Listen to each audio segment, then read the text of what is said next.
Golf News RI presents the Golf Dudes Podcast.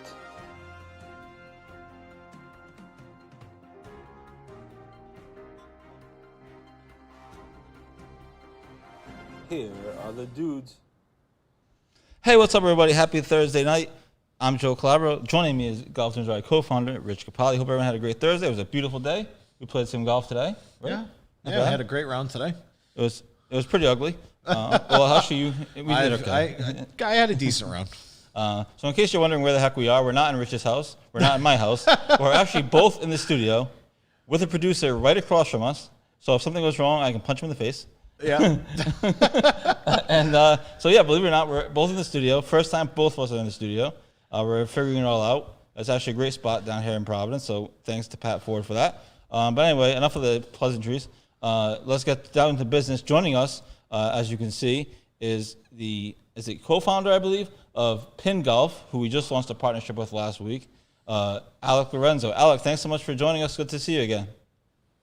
Yeah, thanks for having me, guys. How we doing? We are doing well. We're doing well. Super excited about our partnership with Pinned that we launched officially last Friday. And again, if you're new, if you click on the link through our website, you can get a discount off of your Pinned rangefinder or really any other products. But obviously, the rangefinder is the big thing they're pushing. Is their big thing? And so again, you can click on the graphic on our website. It was in the preview for today's show, and it's all over the place. So really an awesome thing, and we were super excited to launch a partnership with them. Alec, just talk about, obviously you guys, as I know, you've been around for about 3 years, but just talk about where you got the idea from, how the whole thing started, and where you guys are kind of now. Yeah, first, we're pretty stoked to partner with you guys as well. I think when we had met at the Cape Cod pilgrimage, it was cool just to kind of hear your story, and it was sort of a no-brainer for us.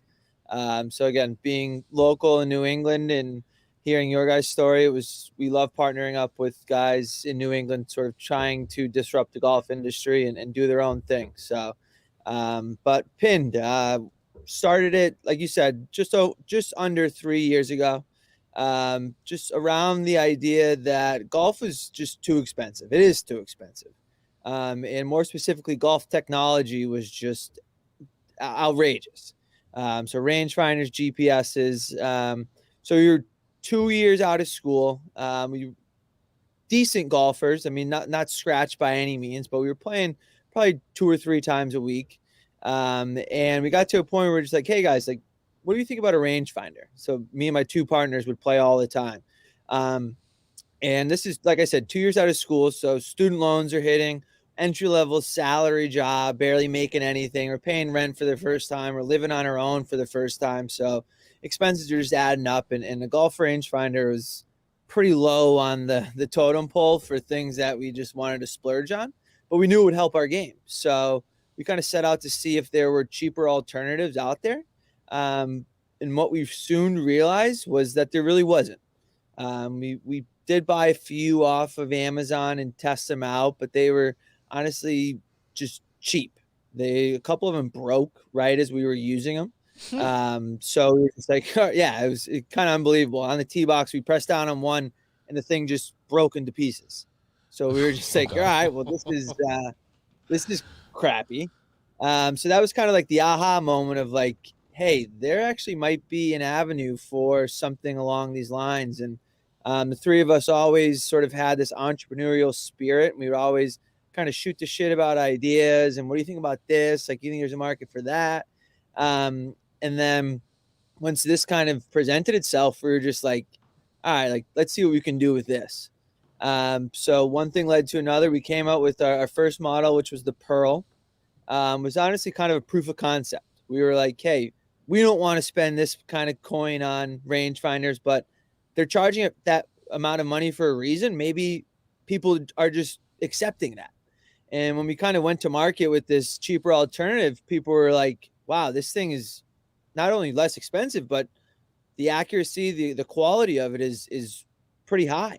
So sure enough, our sort of intuition was right. And these things just kind of started moving. And next thing we know, fast forward 2.5 years, it's gone from a side hustle for the 3 of us to 2 months ago, I actually quit my full-time job that I had been at for 5.5 years to do Nice. this full time. That's awesome. So yeah, so it like I said, it went from sort of a side hustle hobby to now I'm eating, sleeping, breathing this. So it's been quite the ride, and it's been pretty fucking fun. Yeah. Awesome. Hey, I got a quick question for you. So we're both avid golfers, and I'm a big fan of the Barstool Foreplay podcast.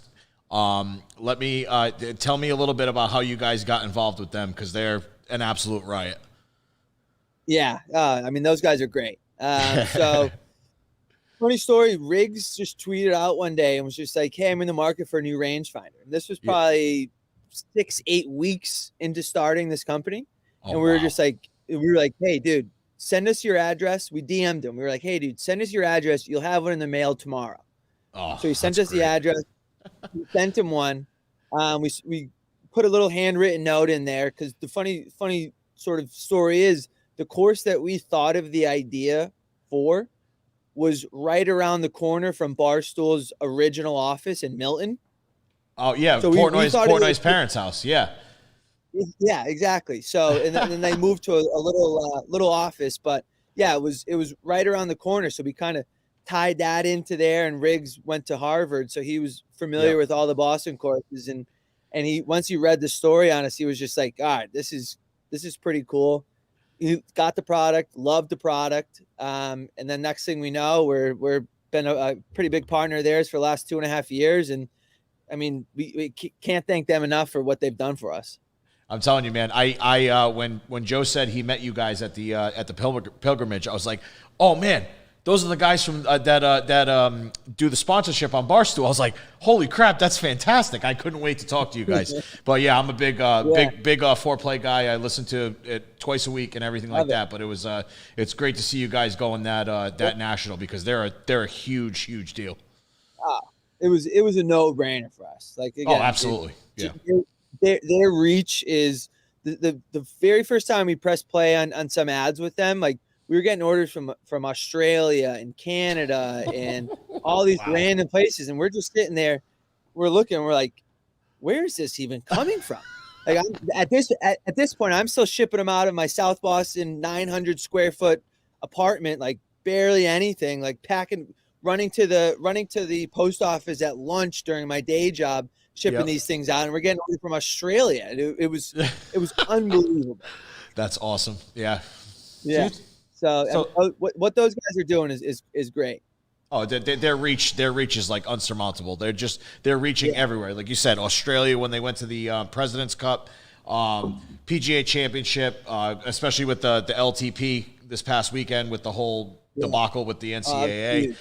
They're just phenomenal, doing crazy amounts, and the bars they don't get enough credit. That's what I'm saying. They really don't, and it's all authentic. Because honestly, at the end of the day, they're 4 guys just like us, like guys who were kind of at the right place at the right time and got linked into it. And now, I mean, they're fans of all these guys that they're getting on. I mean, they had DJ on their podcast. I know, today. I saw. Yep. Like Dustin Johnson, dude. Like, I know. You told those guys 5 years ago, like, you'd be interviewing Dustin Johnson, the Masters champ. They'd probably laugh in your face. Yeah. The only problem I have is Frankie's an Islanders fan, so we gotta have some words about that. Yeah. Alec, talk about, when you guys started and became something, really a real factor in the golf business or the rangefinder business. Let's talk about, did you guys get like some pushback from other major companies? I mean, we, on a smaller scale, have gotten some, not a ton, but some pushback from different parts of the golf community here. I'm just curious, as you guys started growing, like really growing, whether it was the Barstool thing or whatever it was, have you guys received pushback from competitors or established brands, I guess, is the word I'm looking for? Yeah. Funny story about that. A big name in the rangefinder industry, and I won't name drop him to give him that clout, but it rhymes with Bushnell. Nice. They about 6 months into us starting Pin, sent us a nice cease and desist. So again, we're three guys who don't know much about the golf industry besides Tiger being the GOAT and who's good. We didn't know anything about the golf industry. So, so we were using some of their trademark terms like Jolt technology. And again, we were IT sales guys. Like we didn't know that was really even a thing. So I'm sitting in a meeting at my day job and I get a nice email from their parent company's lawyers. And I'm sitting there and my manager is trying to talk to me and I'm like reading through this email and I'm like, oh my God, what is this? I'm like, dude, we're 6 months into this and it's about to explode in our face. So I sent it to a buddy who was in law school and I was like, yo, what's up with this? And once we actually read through it, I got out of the meeting and read through it. I realized they weren't actually suing us or coming after us for any money. They just wanted us to get rid of their terms. So once we realized that was the case, we were like, oh, this is actually kind of sweet. They know who we are. So it's like, now we're kind of breathing down your neck, baby. Let's go. Yeah, exactly. So I printed it off and I put it in a nice picture frame and it's hanging on my wall above my desk now. Nice. That's awesome. So yeah. So I mean, it was like the first little notch on our belt to say, hey, you guys are doing something here. So just kind of keep at it, and we have. So that's awesome. So talk about obviously you guys have come a long way, but what is next for Pin Golf? I mean, what's next? What's the next project? What's the next product? What are you guys looking at next as you guys continue to grow? Yeah. I mean, I think the thing we're most excited about is we just haven't really we believe we haven't really scratched the surface yet. I mean, again, we're still 2.5 years old, and to be able to afford me to do this full time and all of that, it's been great. So I mean, what's next is we're just going to continue to innovate. We're going to continue to try to make these things more accurate. We're going to continue to try to make them more affordable. And from there, the end goal is to just make golf more affordable. And by making golf more affordable, at the end of the day, we're growing the game. And I think that's why we're all trying to get into the industry and why we all love the game is because it's an amazing game.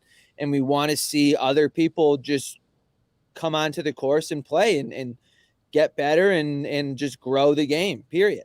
So, I mean, a pretty crazy stat last year, obviously during COVID, but there was 3 million new golfers who had never played before on a course, played for the first time last year.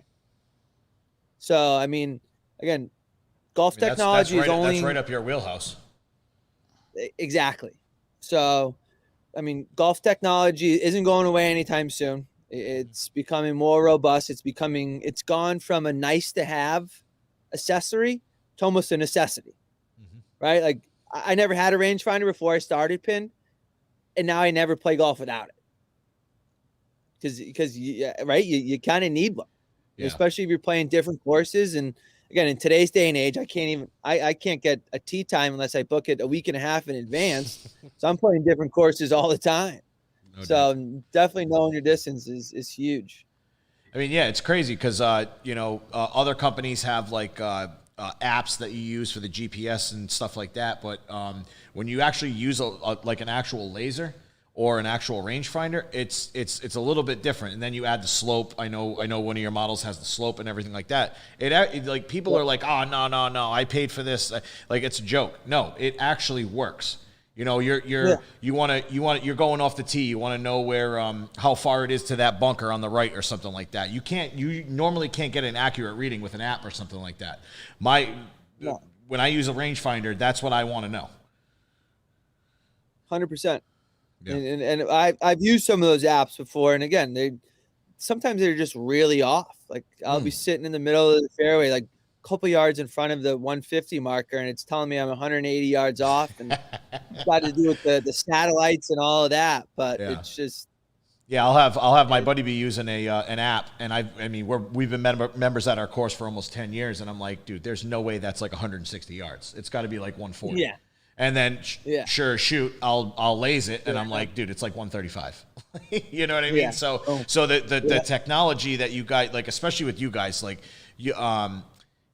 you guys doing the affordable rangefinder, man, I'm seeing prices like upwards of like $500 almost. And for you guys to put out a product that's good, if not maybe better, through your innovation and stuff like that, is fantastic. Because I mean, not for nothing, like you said, golf is expensive.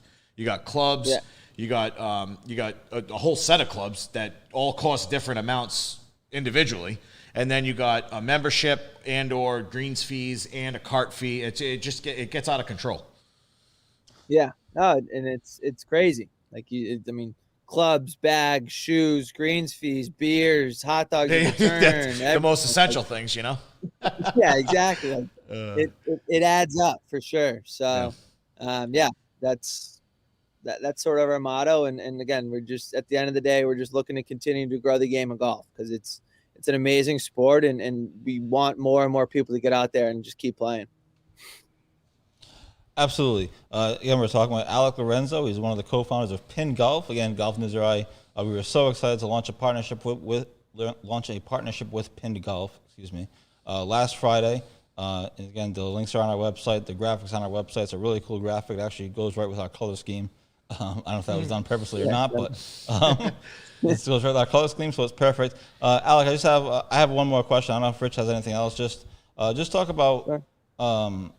You guys talked about where you're going and how far you've come, obviously, but where is the rangefinder industry going? I mean, are these things going to get more innovative? Are they going to get more?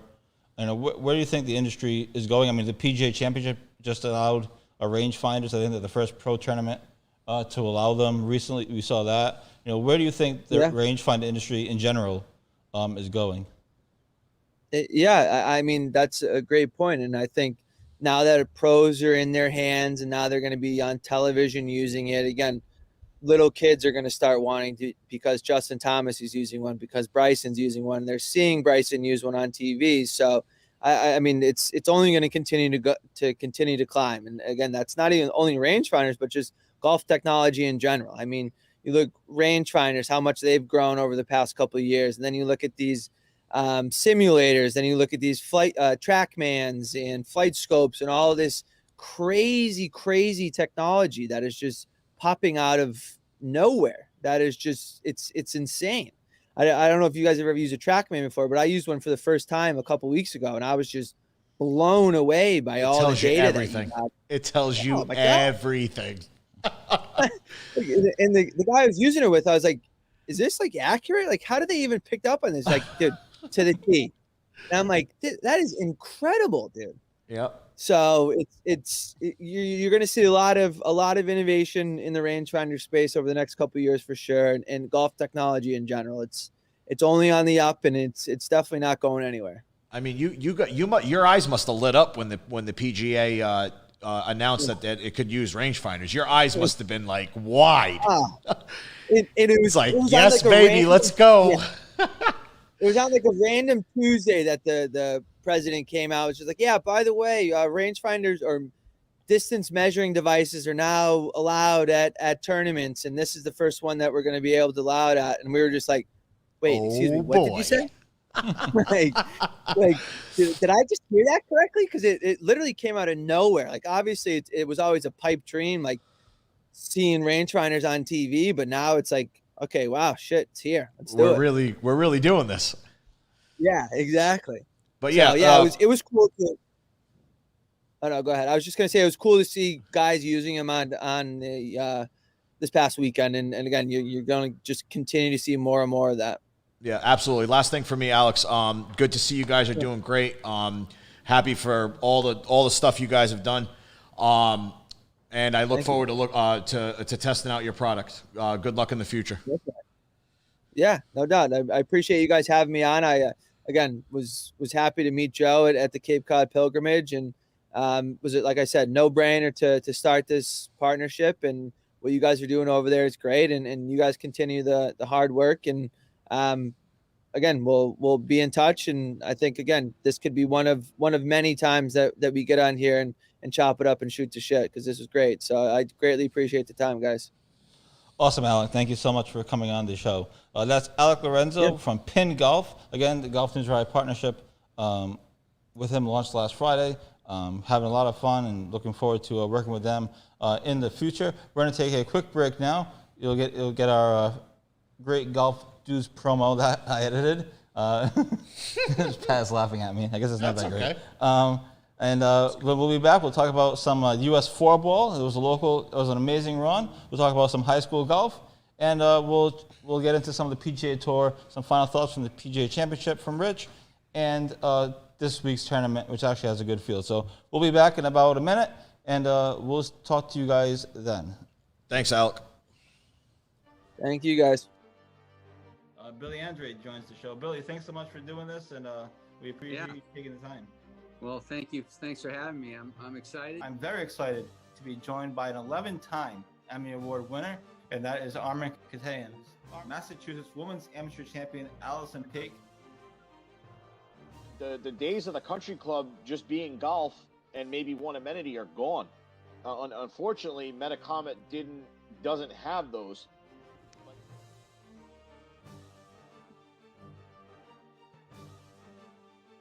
He has a very rare condition called kyphoscoliotic Ehlers-Danlos syndrome. And at the time of diagnosis, there was only 60 documented cases in the world. I mean, we legitimately played the last 4 holes at Newport National. You could not see 50 yards.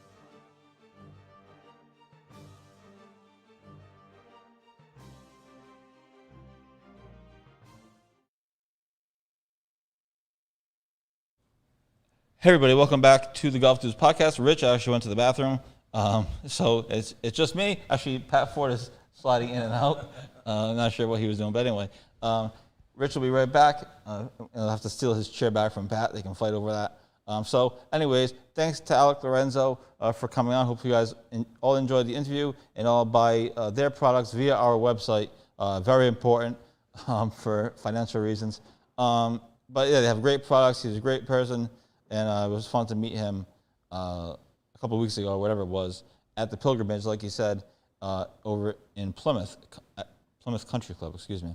So I'm just going to get into some of this stuff while Rich is not here. U.S. floorball was this week. Basically, our week was carried by the U.S. floorball and high school golf, girls high school state championship, to be exact. So start with the U.S. floorball. Obviously, we were following it because of Wannamoissis Davis Chatfield. Chatfield's a former RA amateur champion, member at Wannamoissis, currently is a senior at the University of Notre Dame. Him and his Notre Dame teammate, Palmer Jackson, made a deep run of the floorball. They started the 2-day stroke play tournament, obviously, for qualifying, and then they had to do an 11 teams for 6 spots playoff, and they got in that. So they advanced to the match play portion of the tournament, and then they made a deep run to the semifinals before eventually losing to the eventual champions. Amazingly, to get to the semifinals, they won a 21-hole thriller, as we wrote about on our website, in their quarterfinal match to get to the semifinals. So pretty awesome run for them. As Rich rejoins me, it's not easy to get to the bathroom in this studio. I will say that. I just jogged a half a mile. So as he rejoins me here, I was just talking about the U.S. floorball and Davis Chatfield and his partner Palmer Jackson making a deep run in the tournament was pretty much carried my week. I don't know about you, but carried my week pretty far. Yeah, definitely. Yeah, congratulations to these guys. I know all the hard work that goes into. Talk to all the guys at all the various clubs, and they put the work in. So it's good to see that it's panning out for these guys.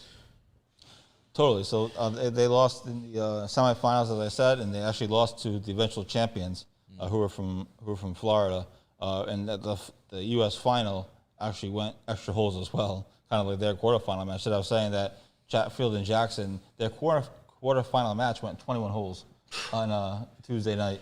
They had to wake up early the next day and play the semifinals. That's They won, crazy. Won a 21-hole match, and unlike our 4-ball matches, these guys weren't making bogeys and double bogeys. These guys are. If you look at this, I was following the live Guys are scoring players. with the scorecards. It was birdie, birdie, par, birdie. Occasional. Oh, damn, I made a par. Occasional. I mean, they were winning holes with birdies. That's just what nuts. it was. Occasionally there'd be a bogey somewhere. I'm sure somebody had to go for it or of something, course. and Yeah. you go In a for jam, it. you know? I'm sure that's what it was. Yeah. But for the most part, it was fun to see because they're just winning holes with birdies and pars and all kinds of stuff. So it was obviously high quality golf. And then that U.S. 4-ball launches us into what starts tomorrow, which I know you're excited about, is the NCAA championship. Obviously, a couple of Rhode Island guys to keep in mind. Patrick Welch playing for number 1 ranked Oklahoma, even though they barely got into the championship round. They had to make an amazing run on the final day of the regionals. And then the other player to watch from Providence, Moses Brown to be exact, is Will Dixon. He plays at Georgia Tech, and they're back in the final as well. Notre Dame, unfortunately, didn't make it. They missed the regional cut by 1 shot in their regional. So Davis Chatfield, unfortunately, and Andrew O'Leary, they didn't make it. But Will Dixon and Patrick Welch playing in the NCAA championship. That starts tomorrow. I think it goes till June 2nd, if I'm not mistaken. I believe it's on Golf Channel. But it's always a fun tournament. I know the women's thing just wrapped up with Ole Miss winning.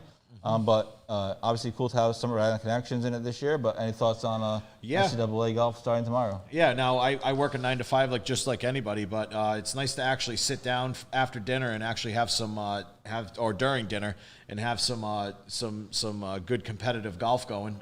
These guys, we had I got hooked when what was it, Victor Hovland and I believe that's correct, Matt Wolf were on the Oklahoma State team, and they took, I think it was either their rivals Oklahoma or maybe Ohio State or something like that. Dude, that was down to the wire. Guys hitting clutch shots. It was absolutely crazy, and I was hooked. I mean, I was hooked before, but that actually that actually grabbed me, man. Definitely check your Golf Channel listings. It starts tomorrow, and I think, would you say it runs till Wednesday? I think, or I something thought like that. the date was June 2nd, but I could be wrong. So I know it's like a process. I mean, these guys go hard. They talk a little crap after their shots. It's a really, really good athletic test for these guys. The course always plays hard. No, it's definitely, I got hooked, and it's going to be a good half a week or whatever, 5 days that this is going to be going on.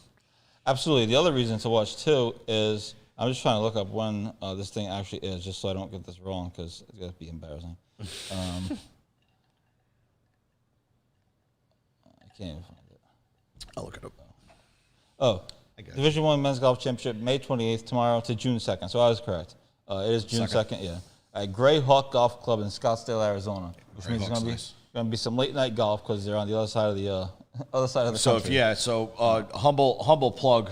But if you guys want to see what Greyhawk looks like, Riggs from Barstool did played a couple holes from there with the drone and everything like that. So if you guys want to see some of the layout of that course, obviously Desert Golf, it's Arizona. But if you guys look at their podcast, their podcast on YouTube, you can see a little bit of the layout of some of the holes that are out there. Now, as I was going to say before I decided to look that up, because I wanted to make sure I got it right. Another reason to watch the NCAA golf is because later next month, in June, is the Northeast Amateur. And guess where the Northeast Amateur is coming from? Guess who all the players that are coming from for the amateur? So it's also a great opportunity to learn who some of these players are, and because a lot of them come here. Not every single one of them, obviously, but a lot of them do come here. A lot of them are the top amateurs, and Northeast Amateur is considered a big time event. So it's going to be a good event. That's another reason to watch the NCAA tournament or NCAA championship, because you get familiar with some of these players, and then you go to Wannamoysit to a free tournament to see them play. You're like, oh, I saw that kid on TV, and they'll have, you had some camera time. They'll have their golf bags and everything. So sick. The Northeast is pretty cool. So absolutely sick. And so that's another reason to watch as well. But obviously, we are excited for the Rounders that are in it. Now for Will Dixon, he's a senior, and I'm told from his former coach, his Moses Brown coach. That they still talk, obviously, and I was told that he's actually going to forgo his remainder of his eligibility, and he's going to play amateur golf for the rest of the summer. Then he's going to try to turn pro. So nice. For him, this will be his last go round, unless something has changed, which Good for him. Good luck. I was told this about a week ago, so I mean, perhaps something has changed. He did qualify, or he did make the sectionals of the U.S. Open qualifying. Oh, So I'm not sure. Nice. I'm not sure when exactly he's playing that. That's going to be coming up, the sectionals for these things. But he actually made the sectionals. So again, I'm not 100% sure on the date of that, but we'll obviously have it covered. Real quick plug. Or actually, let's go to high school golf real quick. I just want to mention Brooke Brennan won the girls high school golf championship this past Tuesday. So congrats to her. She shot a 10 over 82 at Warwick Country Club, which in the wind that is not no easy small to thing. do. Kylie Eaton finished second, 2 shots off the pace. So congrats to Brooke. We had an article up about that as well. Coming up next Tuesday and Wednesday, which I'm actually generally excited for, is the boys high school state championships, a 2-day event, 36 holes at Cranston Country Club. And so I'm excited to cover that. I'm going to be there both days. If not, we'll definitely be there both days. Tuesday might be a half a day or so, and then Wednesday I'll be there most of the day. So excited for that as well. And again, some of these kids are kids that are going to play college golf. Some of the top players: Harry Grimes, Harry Dessel, Ricky Angeli, who's the Hendricken coach's son. He actually qualified for the RI Amateur this past Monday. By the way, congrats to everybody else that had qualified as well. The top 22 made it. A special shout out to my guy Derek Audette for finishing first in the qualifier. So that's pretty cool. With an eagle on the third hole from 154 yards. How you doing today? How's your game doing? Yeah. And he says he hit a 9-iron, so there you go. 154-yard 9-iron. Nice. So anyway, we obviously had coverage of that. That was much earlier in the week, but just wanted to give out the high school. So shout out real quick, because I do want to get into some of the PGA Tour stuff. Let's just plug Saturday's big event that Golf News RI is hosting. Book signing with Peter May at King's Crossing. We were at the King today, talked to Rob and some of the guys there. They're excited about it. It's a big deal, obviously, for them. It's a big deal for us to be hosting it, and it was obviously a big deal months and months ago for Peter to let us try to promote his book. So if you want your open question book signed, he's going to have some copies there that you can purchase, but obviously you can bring your own. I'm going to make sure I bring my own and have him sign mine, and obviously you can go to the bookstores or order it online or whatever you do these days, and bring your own copy, and he'll obviously sign it. So that's on Saturday at King's Crossing from 4 to 5 p.m. We're going to do a book signing. We're going to do like a little question and answer session. I'm going to host that, but obviously we're going to take people's questions as well. It's not just me. I'm just going to kind of get it started and then obviously open up to the floor. So super excited for that big event. And again, Golf News RI really excited to be hosting that and trying to put that on. I'm going to try to live stream it in some way, shape, or form, either set up my laptop or do it my phone. It shouldn't be a problem. No. So just so people can watch the question and answer. Obviously, we'll have pictures and all those other things as well. So, and Peter came on our podcast a few weeks ago, however long ago it was. So it was fun to talk to him. So that's coming on Saturday. Any information, feel free to reach out to me. Feel free to reach out to Rich or whatever if you want, and we'll get you steered in the right direction. But that's Saturday from 4 to 5 p.m. at King's Crossing. Last 10 minutes or so, we want to get into some PGA Tour. I know today, big tournament today, the Charles Schwab Challenge. But real quickly, a final thought on the PGA Championship and Phil Mickelson winning. I don't really have words. It was absolutely insane. The whole him hitting the ball in the water on, what was that, 13? I think so. 13. That's when I said, uh-oh. Yeah, that was a big uh-oh moment, and just the whole Tiger-esque scene,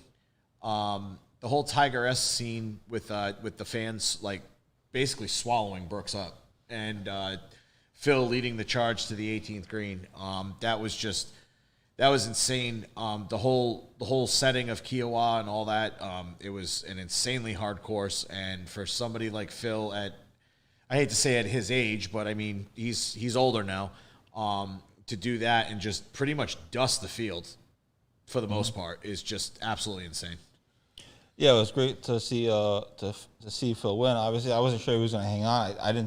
honestly, I didn't think he was going to hang on when the round started. He made that bogey on the first hole where he left his shot from 100 yards short. The sand shot was just he's going to, it's over. The sand shot was amazing. Unfortunately, Louis fell short. He made a nice. He had to make that eagle putt on the last couple holes there. That would have been big, but fortunately he fell short. But obviously a great week, a fascinating week for sure, and obviously it ended up resulting in a great story, which is mostly what I root for is the story at this point. Absolutely.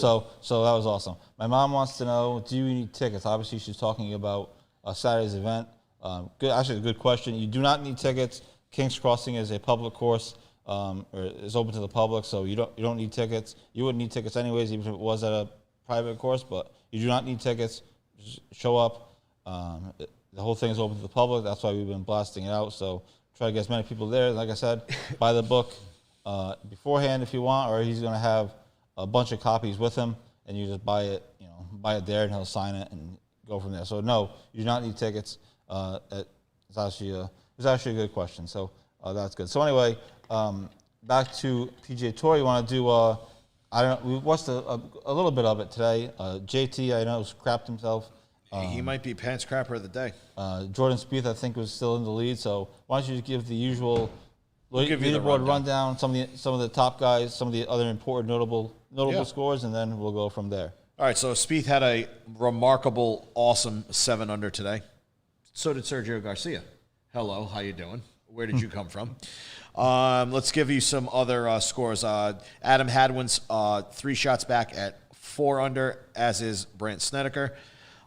Sebastian Munoz 3 under, Ian Poulter at 2 under, along with Patrick Reed, Justin Rose, Daniel Berger.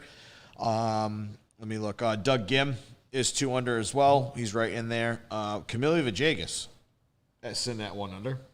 Not bad. Another. I like Camilo Villegas. All right, so do I. I met him at the CBS Charity Classic in 2006. Nice. Yeah, I think I saw him there once or twice. Yeah. I don't know if he still does. He still get really low on the ground. I'm not sure he used to do it. I don't think he does it now. But yeah, he's Remember a great. That he used to get way down low and yeah, on the one leg. Yeah. No, he's a great story. He had a couple family tragedies, but yeah. Joaquin Neiman is tied for 24th at 1 under. Will Zalatoris is at 1 under. Tony Finau 1 under. Kisner at 1 under. Morikawa. So like we said, we were talking about it on the way to the golf course. This is a pretty stacked field given the fact that it's the week after a major. No, that's what I said to you today. That's at the what golf it is. course. I said, Crazy. wow, I can't believe there's all these people playing. Yeah. Even Phil's playing. He was doing terrible for the moment that I that's showed him. But it's actually a good field this week. And like you said, it's the week after a major. Usually these tournaments like sting. And plus, the U.S. Open's only like 3 or 4 weeks away, or whatever it was. Yeah, like 3.5 weeks or something. So yeah. Less than a month. I was surprised that it's such a great field. Obviously, sponsors have something to do with it for some of these guys. That's the part of professional golf. You go where your sponsor tells you to go. Absolutely. But certainly surprised that it's a good field this week. Are you surprised what we saw out of Jordan Spieth, or are you surprised out of Sergio? Obviously, Sergio was kind of surprised. Nobody saw that, but. So I'm thinking that I just think that I know a lot of the guys haven't played Kiowa before. So like I said, I had Spieth, JT, and another person, whatever. A lot of these guys didn't see that course before. So the wind, the firmness of the greens, just the overall ambiance of the course, I don't think they were ready for that. I mean, it kicked a lot of these guys' butts, you know? Yep. So I am absolutely not surprised that Jordan's charging forward again. He's picking up right where he left off before the PGA and the Masters. He was playing great before the Masters. And I mean, not for nothing. Who knows? Hopefully he can be in prime spot for the U.S. Open. It's at Torrey. I off the top of my head, I don't really know how he's played at Torrey. Yeah, we'll have to do a deep dive into. Yeah, we'll do a deep dive. We'll do a good dive into the U.S. Open. I mean, I've bet that would be interesting to know too, because we could legit do that, because these guys play Torrey. Like no one plays Kiowa other than it's a major. No, it's just a major. But Torrey, you could look at Torrey and see. You could almost use that for betting odds and Maybe I will do a deep dive. Yeah, over definitely. A few weeks or so. I we mean, have Torrey's weeks like to put it together. So Torrey's like Pebble. It's like it's never not windy, and it's weird when it's not. Right. You know what I mean? So the conditions there are like the quote unquote the wind. It can change one time and it can be still the next. You know, so it's gonna be crazy. It's a long course. You've played there before. The South course. Shot 92. Thank you very much. Shot 92. Thank you very much. Not How from you the- doing? Not from the Not a big deal. Not from the Tiger tees, but Not a big still deal. counts. But yeah, it's gonna be a test. Let's see. I mean, I'm not sure what I'll have to look at to see what tournaments Jordan is in the next 3 or 4 weeks. I think he's. I mean, look at him. I mean, today, hopefully he finishes top 5 this week, and he's just gonna push forward. I think his swing is in a great spot. And yeah, we'll see how it goes. Last topic for me, and then we'll get out of here. Is obviously it was announced this week there's going to be another match. I think it's the 4th installment of the match.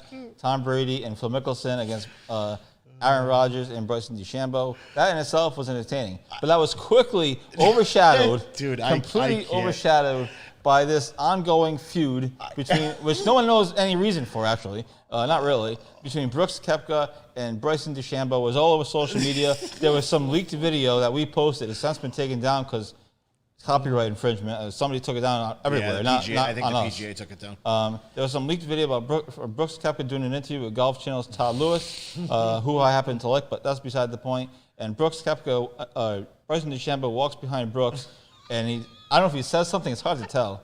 And Brooks rolls his eyes, completely loses his train of thought, drops it like an F-bomb or something, and loses his mind. Now, no one actually, the best part of that video, like I said on my own Facebook post, is no one knows where it came from. No. It didn't air on Golf Channel. it was on for like what? It was on for like 6 hours? Like it broke late last night. No, I'm talking about it was aired, it was before it was taken down. It was like what, 6 to 10 hours maybe? Oh, it was up the night. Somebody leaked it the night before. Yeah. So and I posted up the very next day. me and So you- what is real quickly? We only have technically a minute left or so, but what is going on with this? Like, is this a real feud? It's reportedly going to be paired at the U.S. Open. USC is going to bust their I'm balls. gonna be This is like crazy. I'm gonna be kid friendly here. It's a measuring contest. Yes. It's a measuring contest. Who has the longest drive? Who has the? You get what I'm trying to say. It's all about brawn and muscle and this and that. And Bryson's pissed off that. Brooks is pissed off that Bryson has this newfound power and he's out driving him by 10, 15 yards, even though Brooks is supposed to be the PGA Tour's. What's it called? The PGA Tour's musclehead. You know what I mean? Stuff like that. Dude, the memes that we were sending, even Brady got into it. Brooks does the sorry bro to Aaron Rodgers. It was nonstop entertainment for the past like 24 hours, and we absolutely need a Bryson Brooks pairing on Thursday and Friday of the U.S. Open. Yeah, I mean, Need it. Absolutely have to have it. some of the No stuff question. is just like inexplicable. Where does this stuff Dude, come from? it's Now so they're going, great. Now they're going back and forth with the memes, like you said, and Bryson put out a meme of Brooks Koepka with a picture of Bryson and Brooks's head. And then It was Tom like, Brady. what are we Tom Brady doing? goes at Aaron Rodgers. Then Phil gets into it with them wanting the current PGA champion and not an old one like Brooks. Like, dude, it was absolutely hysterical. So- I had a blast. So totally insane couple days for the tour. I don't think any of them are playing this week. They're not playing this week, right? Brooks Except isn't for Phil. playing this week. Phil's No, playing. out of the three, yeah, Phil's playing. Phil's playing, but that doesn't count. But yeah, it's going to be. Yeah, totally- it's what the day after 4th of July, right? The 5th or the 6th? 2 days. Sixth. 2 days. So it's the Wednesday. Tuesday. Sorry.